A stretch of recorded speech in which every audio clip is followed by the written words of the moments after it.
Okay, this is what our PleasureWay Plateau back sofa looks like right now. It's beautiful, isn't it? But we have dogs, and I'm going to recover these, actually kind of put a slipcover on them to make them a little bit more pet friendly. So they're going to be in a charcoal. Watch as I do. So this is the fabric I'm going to be using, which is a marine grade vinyl to cover our cream colored, you can see one of the cushions there, but I am going to use this fabric instead so it's a little bit more pet friendly, dog friendly. Anyway, what I did is I took our coach measurements at the back here. That's just my coach measurements at the back. And now I'm going to take this packing paper and make a pattern, cut it out, and make a slipcover. Let's see how it works. Hi, this is Jan, and today I'm going to be making a slipcover for our PleasureWay Plateau. Partly because our PleasureWay has beautiful cream colored leather pleather. That's beautiful, but we've got two dogs that like to jump on the coach, back seat. In fact, that's their seat, or at least that's what they think it is. So we want to protect it because I don't want to put any their little doggy paws or dirt or sand, because we have a tendency to always want to go to the ocean.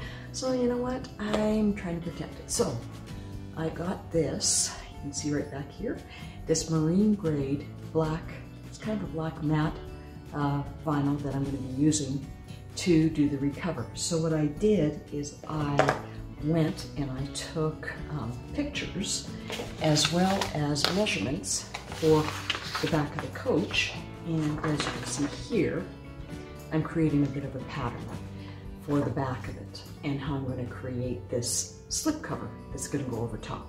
I'm not reupholstering, I'm just going to put a slipcover, but it's got to be really tight so that it doesn't move around. I had one of those ones, you know, that you can get on the love seats and put them on the love seat arms, like sort of the back, and then I made a couple of holes for the seat belts and everything else. Every time we got on, it slipped, pulled, so I decided, we'll see if it's going to work out or not, but I'm making a two-piece because it's one of those jackknife. So when you extend the sofa, it moves into the actual bed. I figured if I make it in the two pieces tight enough, hopefully it will actually work. We'll see. But anyway, what I did is I used some parchment paper and I created a template for the back of the coach here. And right, what I have here is going to be on the back side of the coach, this bench. And so I'm going to give this detail and then add 6 inches and then this piece. So it's all one continuous piece with, of course, the side edges holding it tight and snug from the top.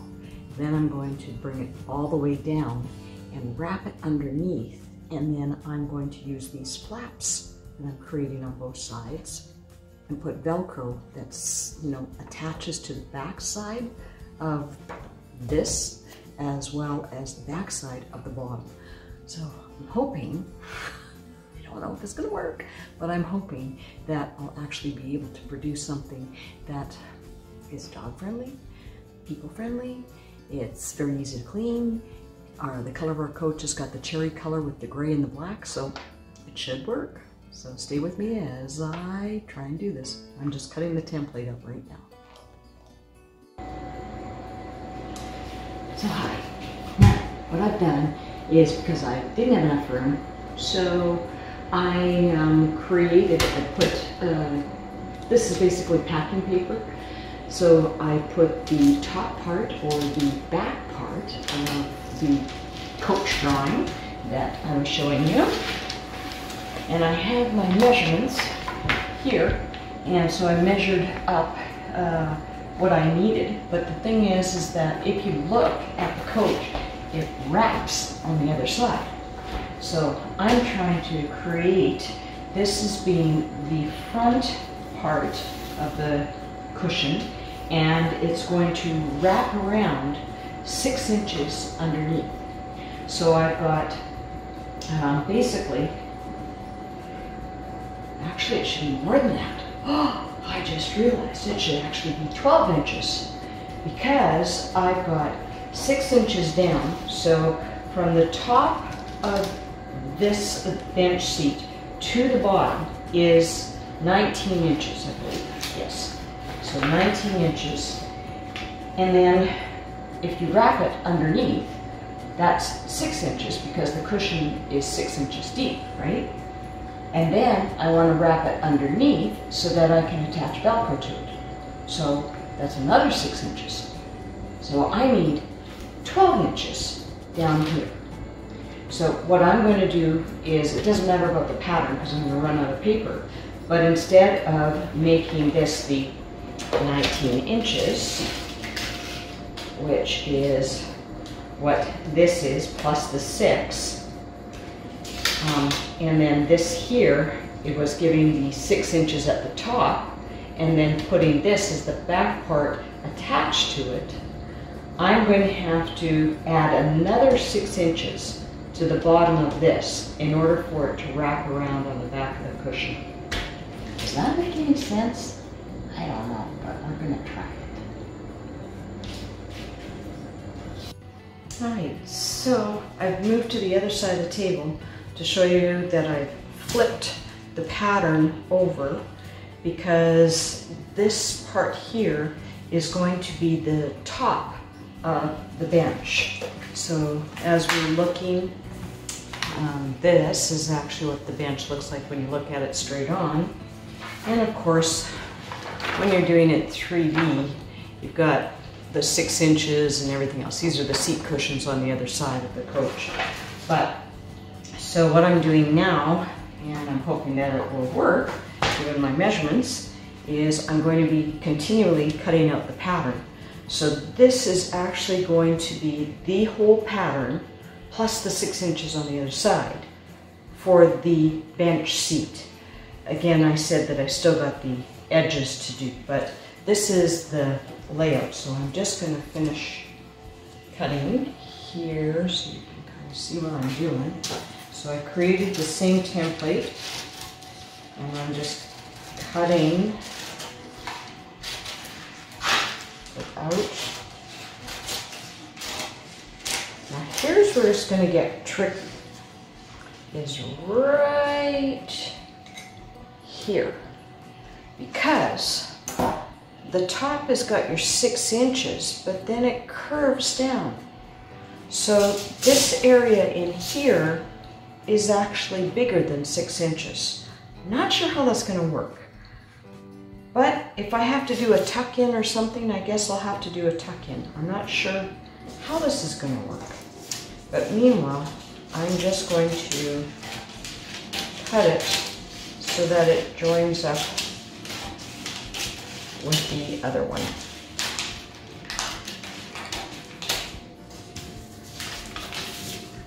And do the same at that end.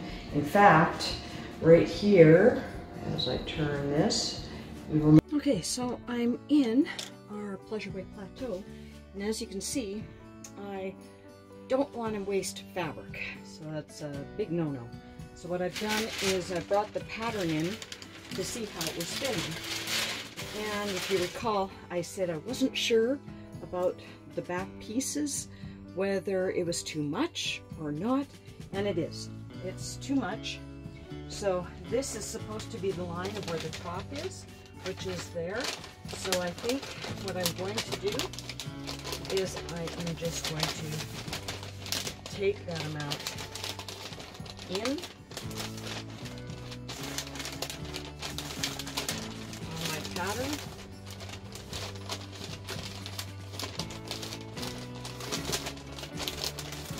So that it fits. I'm going to tape it off. Can you see what I'm doing here?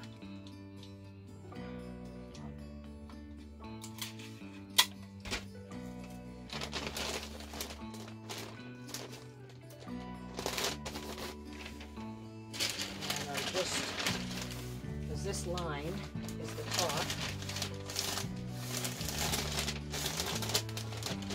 And I have the back line there as well. I am just, so when I cut this pattern piece out of the fabric, I'm not going to be wasting a bunch of fabric.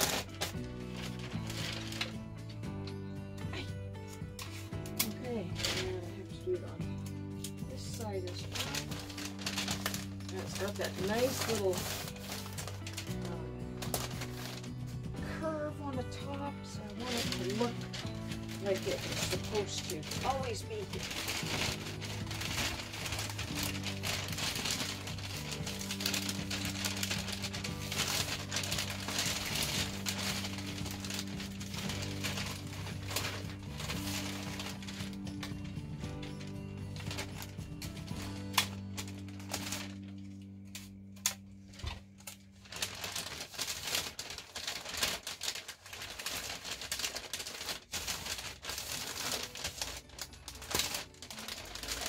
Okay, so it's not very pretty, but it'll do the job. Now, I'm going to make sure it's there. It's a little bit big. It's there. Okay, so the other thing that I want to do to make sure it's positioned properly is, and it's going to be snug. I want it to be very snug. Okay, and I haven't added seam allowance. I usually will do the seam allowance on the fabric. I don't like doing it on the pattern. Just I add a 1/2 inch sometimes. Sometimes I do a 1/4 inch. It doesn't matter. Anyway, what I want to do is feel on the pattern, because I know I'm now at the top. So this is the top line here. And checking to make sure that it's fitting okay. And you see it's got too much of a bump, so I'm going to have to cut that out. Actually, this could be folded over again in here.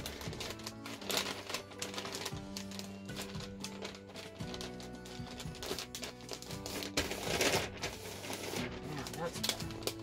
That's better. Alright, there's my trusty tape.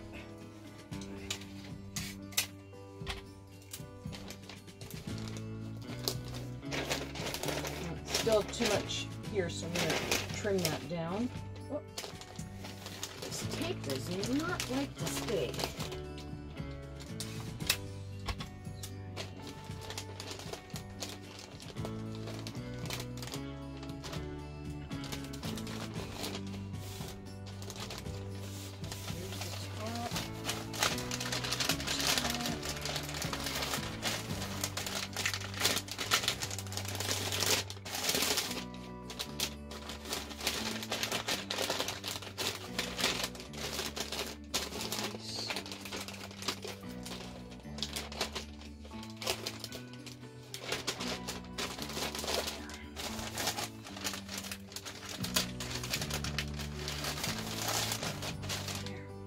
Right, now, what I want you to do is feel for where the seams are. Okay? Pull this back. I do not like how this is feeling. So it's about there. Pull that back.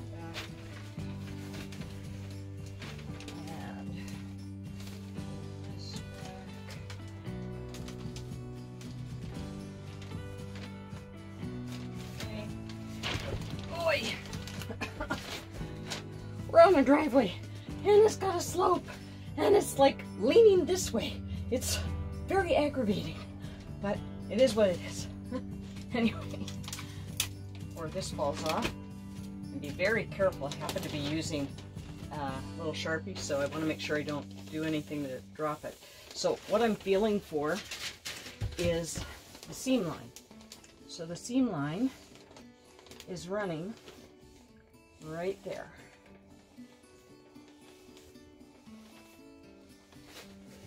Feel it in the paper. And just following it. And the reason I want to do this, oops, I missed it. Feel for the little indent. Actually, I could probably do it with my finger too. I'm going to use it.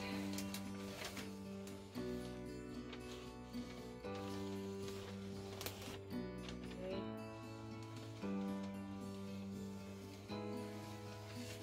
And the reason I'm doing that, and then I'm looking for the vertical ones.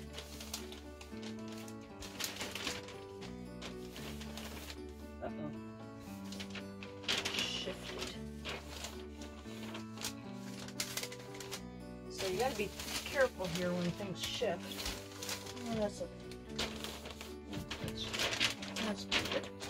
So I'm looking for the vertical ones. So I feel for them here. Ah, there it is. Make sure I'm still in the right position, and then I do the vertical ones. Coming up, and I'm going to take that all the way over as a top stitch. So I'm going to top stitch this and this, and I'm going to move over here. There it is.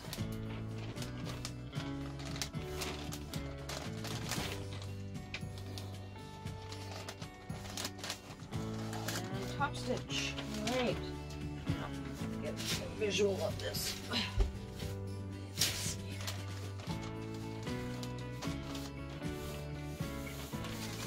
That's my top. Let me adjust my top line. I kind of like where this is sitting.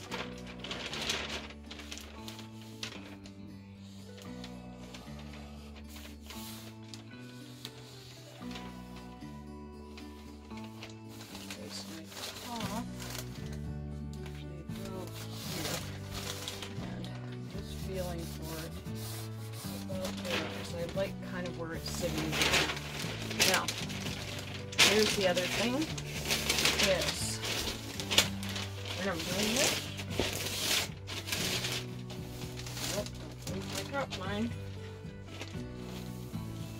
That's also why I'm doing the team.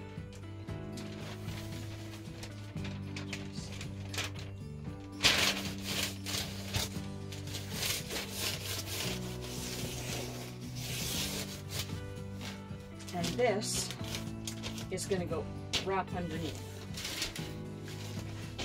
Don't move.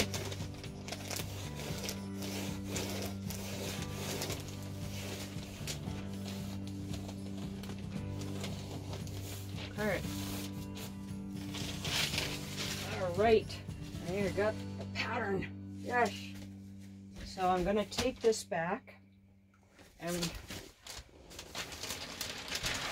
I don't think I actually need all of this. So I think I actually might downsize that because it's not necessary. And it's time to start sewing. Maybe put it on the actual fabric and see how it's all going to work. But so far, I'm pretty happy with it. So stay with me and we'll see what goes on. See if I can actually make this work. I'm Jan Adams Atkinson, sometimes and known to all of my friends and family as Myrma.